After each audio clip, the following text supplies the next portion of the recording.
വാഹനാപകട കേസിൽ അറസ്റ്റിലായ മണിയമ്പിള്ള രാജുവിനെ വൈദ്യപരിശോധനയ്ക്ക് ശേഷം പോലീസ് സ്റ്റേഷനിൽ തിരിച്ചെത്തിച്ചു. അപകടമുണ്ടാക്കിയ വാഹനം പോലീസ് കണ്ടെത്തി. പരിക്കേറ്റ നിവേദിന്റെ പ്രതികരണം കേൾക്കാം.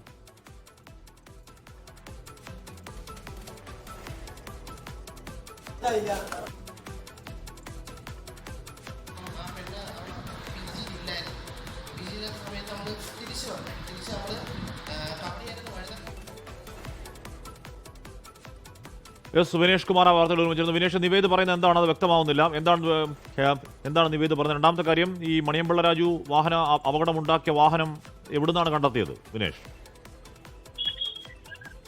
ഹാഷ്മി, നിവേദ് പറയുന്നതിനൊരു വ്യക്തത കുറവുണ്ട്. പക്ഷേ മണിയമ്പിള്ള പറയുന്നത് അനുസരിച്ചാണെങ്കിൽ അദ്ദേഹത്തിന്റെ വാഹനത്തിൽ ഇവർ വന്ന് ഇടിക്കുകയായിരുന്നു എന്നാണ് പറയുന്നത്. പക്ഷെ നിവേദിന്റെ നമുക്ക് ഇനിയും വ്യക്തമായി കേൾക്കാൻ കഴിഞ്ഞിട്ടില്ല. എന്തായാലും മണിയമ്പിള്ളയുടെ വാഹനം കൂടി പോലീസ് കണ്ടെത്തിയിട്ടുണ്ട്. നഗരത്തിൽ നിന്ന് തന്നെയാണ് കണ്ടെത്തിയിട്ടുള്ളത് എന്നാണ് ഇപ്പോൾ നമുക്ക് ലഭ്യമാവുന്ന വിവരം.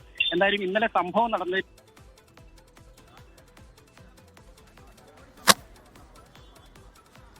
ഇപ്പോൾ വൈദ്യപരിശോധന പൂർത്തിയാക്കിയ മണിയമ്പിള്ള രാജുവിനെ തിരികെ സ്റ്റേഷനിലേക്ക് എത്തിക്കുന്ന ദൃശ്യങ്ങളാണ് പ്രേക്ഷകർ കാണുന്നത്.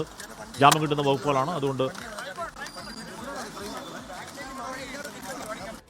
അതുകൊണ്ട് സ്റ്റേഷൻ ജാമ്യത്തിൽ പുറത്തേക്കോ മാധ്യമങ്ങളോട് ഇപ്പോൾ പ്രതികരിക്കുന്നുണ്ടോ മണിയമ്പിള്ള രാജു? മാധ്യമപ്രവർത്തകർ ചോദ്യങ്ങൾ ചോദിക്കുന്നുണ്ട്. മണിയമ്പിള്ള രാജു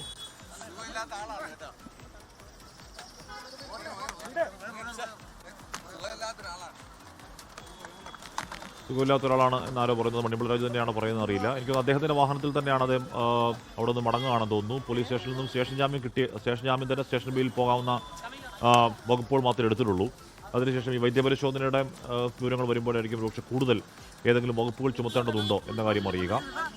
ഇന്നലെ 9:30 അപകടമുണ്ടായി. ഇന്നിപ്പോൾ 10:00 എടുക്കുന്ന വൈദ്യപരിശോധനയിൽ എന്തെങ്കിലും ഉണ്ടെങ്കിൽ തന്നെ കണ്ടെത്താൻ കഴിയുമോ എന്നൊരു ചോദ്യം കൂടി അവിടെ നിൽക്കുന്നുണ്ട്. എന്തായാലും ഇപ്പോൾ സ്റ്റേഷൻ ജാമ്യം കിട്ടി മണിയമ്പിള്ള രാജു പുറത്തേക്ക് പോവാണ്. നേരത്തെ നിവേദിന്റെ പ്രതികരണം കണ്ടു. അത് അത്രത്തോളം വ്യക്തമായില്ലെങ്കിൽ കൂടിയും പറയുന്നത് മണിയമ്പിള്ള രാജു പറയുന്ന ഒരു വർഷമല്ല എന്ന് പറഞ്ഞാൽ അമിത വേഗതയിലെത്തി തൻ്റെ വണ്ടിയിലേക്ക് ഇടിച്ചു എന്ന് മണിയമ്പിള്ള രാജു പറയുന്ന പോലെ അല്ല അപകടം എന്ന് വേണം നിവേദിന്റെ വാക്കുകളിൽ നിന്ന് മനസ്സിലാക്കാൻ. ഒന്നുകൂടി അതിൻ്റെ ഓഡിയോ ഒന്ന് ബൂസ്റ്റ് ചെയ്താൽ ചിലപ്പോൾ കുറച്ചുകൂടി വ്യക്തമായി ഒന്ന് കേൾക്കുമായിരിക്കും. അല്പസമയത്തിന് പ്രേക്ഷകരെ അത് കേൾപ്പിക്കാം.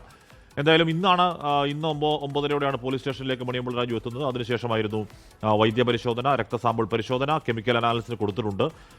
അതുവരെ കൊടുത്തിരിക്കുന്നത് ജാമ്യം കിട്ടുന്ന വകുപ്പുകൾ തന്നെയാണ്, സ്റ്റേഷൻ ജാമ്യം കിട്ടുന്ന വകുപ്പുകൾ തന്നെയാണ് കിട്ടുന്നത്. ആ നിവേദിന്റെ പ്രതികരണം ഒരിക്കൽ കൂടി ഒന്ന് കാണാം.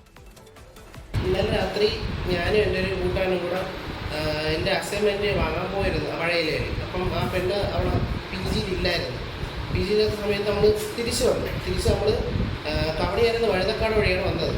അപ്പം അവിടെ ട്രിവാൻഡ്രം ക്ലബ്ബിൽ നിന്നൊരു കാറ് ഒരു ഹെഡ്ലൈറ്റ് നമ്മൾ കണ്ടു.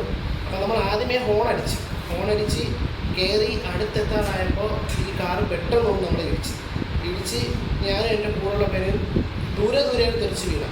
ഇടിച്ചിട്ട് ഈ കാർ കുറച്ച് ദൂരം നമ്മുടെ ബൈക്ക് നിരക്കി കൊണ്ടുപോയി. എന്നിട്ട് ഒറ്റ പോക്ക് പോയി ആ ബൈക്ക്. നമ്മൾ കുറച്ച് നേരം റോഡിൽ കിടന്നു. അപ്പോഴത്തേക്കാണ് ആൾക്കാരൊക്കെ കൂടി വന്നത്. അപകടത്തിൽ പരിക്കേറ്റ നിവേദിന്റെ പ്രതികരണം മണിയമ്പിള്ള രാജു പറയുന്ന അപകടം പോലെയല്ല. മണിയമ്പിള്ള രാജു പറയുന്നതാണെങ്കിൽ അവിടെ നിന്ന് ട്രിവാൻഡ്രം ക്ലബ്ബിൽ നിന്ന് ഇറങ്ങി വന്നപ്പോൾ അമിത വേഗതയിലെത്തി ബൈക്കിൽ 2 കുട്ടികൾ വന്ന് ഇടിച്ചു എന്നാണ് മണിയമ്പിള്ള രാജു. പക്ഷേ അപകടത്തിൽ പരിക്കേറ്റ നിവേദ് പറയുന്നത് കാറാണ് ആ ബൈക്കിൽ ഇടിച്ച ശേഷം കാറ് നിർത്തിയില്ല. അത് പിന്നിൽ നിടിക്കുകയായിരുന്നോ എന്നതൊക്കെ പോലീസാണ് ഇനി പറയേണ്ടത്, അത് കണ്ടെത്തേണ്ടത്. ബൈക്കുമായി കാർ മുന്നോട്ട് പോയി എന്ന് പറഞ്ഞാൽ വണ്ടി ഇടിച്ച് ബൈക്കുമായി കാർ മുന്നോട്ട് പോയി. 2 പേരും തെറിച്ച് 2 വശത്തേക്ക് വീണു. എന്നിട്ടും വാഹനം നിർത്താതെ പോയി. കുറച്ചു നേരം റോഡിൽ തന്നെ കിടക്കേണ്ട സാഹചര്യം ഉണ്ടായി എന്നാണ് അപകടത്തിൽ പരിക്കേറ്റ നിവേദ് പറയുന്നത്. ഷഫീദ് റാവുത്തർ ചേരുന്നു. ഷഫീദ്, എന്തായാലും ആ അപകടത്തിൽ പരിക്കേറ്റ നിവേദിന്റെ പ്രതികരണം കേൾക്കുകയായിരുന്നു. അത് മണിയമ്പിള്ള രാജു പറയുന്നത് പോലെയൊന്നും അല്ല എന്നാണ് നിവേദ് പറയുന്നത്. ഈ പറയുന്ന മണിയമ്പിള്ള രാജു ഇപ്പോൾ സ്റ്റേഷനിൽ നിന്ന് വീട്ടിലേക്ക് പോയോ?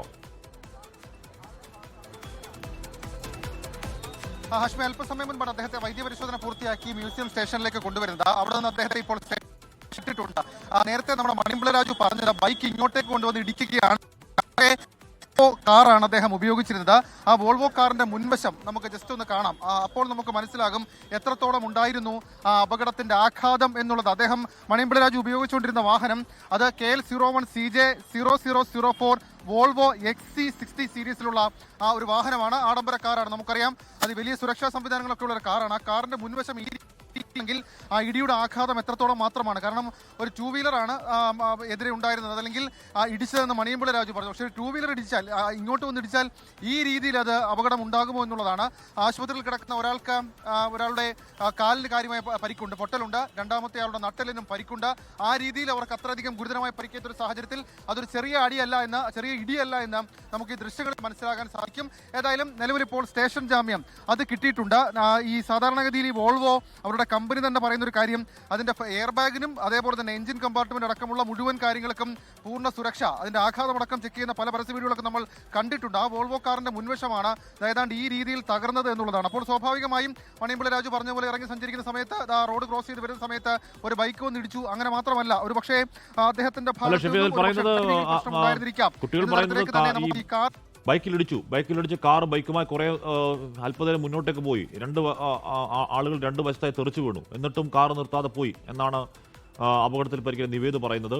മണിയമ്പിള്ള രാജു പറയുന്നതാവില്ല വാസ്തവം, കുട്ടികൾ പറയുന്നതാണ് വാസ്തവം എന്ന് തെളിയിക്കുന്നതാണ് വോൾവോയ്ക്ക് മുന്നിലുള്ള വോൾവോ കുറച്ചൊക്കെ കരുത്തുറ്റ വണ്ടിയാണ്. ഒരു ബൈക്ക് വന്ന് ചെറുതായിട്ട് തട്ടിയാൽ അങ്ങനെ അങ്ങ് ഇടിക്കുന്ന ഒരു ഇടിയല്ല ആ ഇടി.